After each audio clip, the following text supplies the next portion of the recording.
कहूं कि थायराइड नाइलाज बीमारी नहीं है तो आप क्या कहेंगे? अगर मैं आपको कहूं आपकी थायराइड की दवाई बंद हो सकती है तो आप क्या कहेंगे? दोस्तों, अगर मैं आपसे कहूं कि कुदरत में कुछ ऐसा मौजूद है जिसे लेने से आप इस बीमारी की कभी चपेट में ही नहीं आएंगे तो आप क्या कहेंगे? क्या अब आप अपना थायराइड का टेस्ट करवाएंगे? आई एम श्योर अब आप टेस्ट करवाने से नहीं डरेंगे। तो दोस्तों, आप तैयार हो जाएं कुछ नया सुनने के लिए। फिर से एक बार अपनी कहानी बताऊंगी। 2018 में जब मेरा वजन अचानक 10 किलो के करीब बढ़ गया, वो भी सिर्फ एक ही महीने में, and when I got myself tested, I was shocked to see high TSH levels in my report. मैं अपने शहर के नंबर 1 एंडोक्राइनोलॉजिस्ट के पास गई और उन्होंने मुझे थायरॉक्सिन 25 mg की गोली दी और बोला, बेटा इसे हर रोज सुबह उठते ही लेना है, पूरी जिंदगी लेना है, एक भी दिन मिस नहीं करना। हर महीने थायराइड का टेस्ट होना चाहिए और दवाई की डोजेज एडजस्ट करने के लिए मंथली विजिट करनी होगी। और ये सिलसिला शुरू हो गया। 25 mg से कंट्रोल नहीं हुआ तो तुरंत अगले महीने 50 mg की डोजेज हो गई और इस तरह 6 महीनों में मैं 75 mg थायरॉक्सिन डेली लेने लगी। बाकी मंथली विजिट एंड टेस्ट, इसकी तो आदत हो गई थी। बहुत मेहनत करके, एक्सरसाइज करके वेट भी कम कर लिया, लेकिन हाँ, एक डिजीज, एक बीमारी मेरी जिंदगी का हिस्सा बन चुकी थी।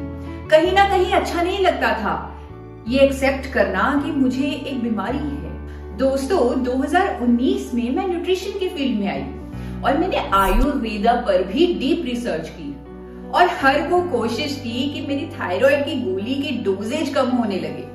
दोस्तों, लगभग 6 महीने मैंने हर रोज धनिये के बीज का पानी पिया, कोल्ड प्रेस्ड वॉलनट ऑयल जो इतना महंगा बिकता है उससे अपने गले की मसाज की। हर रात मैं वो मसाज करके सोती थी, मुझे याद है। एप्पल सीडर विनेगर पिया, अपने सबसे पसंदीदा सब्जी गोभी नहीं खाई क्योंकि कहा जाता है कि गोभी गोइट्रोजेनिक है और थायराइड पेशेंट्स को नहीं खानी चाहिए। खाने में तेल भी कम कर दिया जिससे मेरी स्किन ड्राई हो गई, विटामिन डी लेवल्स कम हो गए।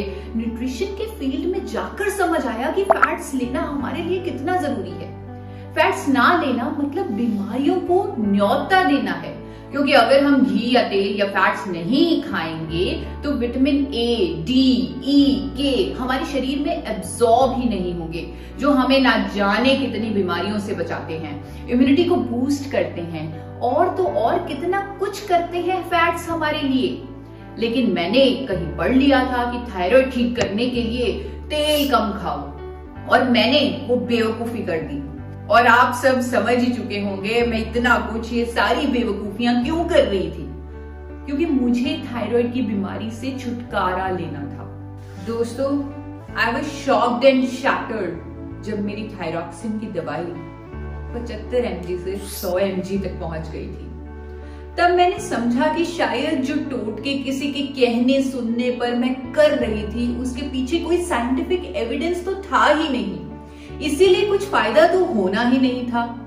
पर दोस्तों, मैंने उम्मीद नहीं छोड़ी, मैंने और रिसर्च की, क्योंकि मुझे अपने दिन की शुरुआत दवाई से नहीं करनी थी। मुझे डिजीज यानी बीमारी शब्द से नफरत थी, इसीलिए मैं लगातार डिजीज फ्री होने की कोशिश में लगी रही। और पता है आपको मुझे क्या मिला? दोस्तों, मैंने ये पाया कि नेचर में एक ऐसा न्यूट्रिएंट मौजूद है जिसके अंदर थायराइड को क्योर करने की क्षमता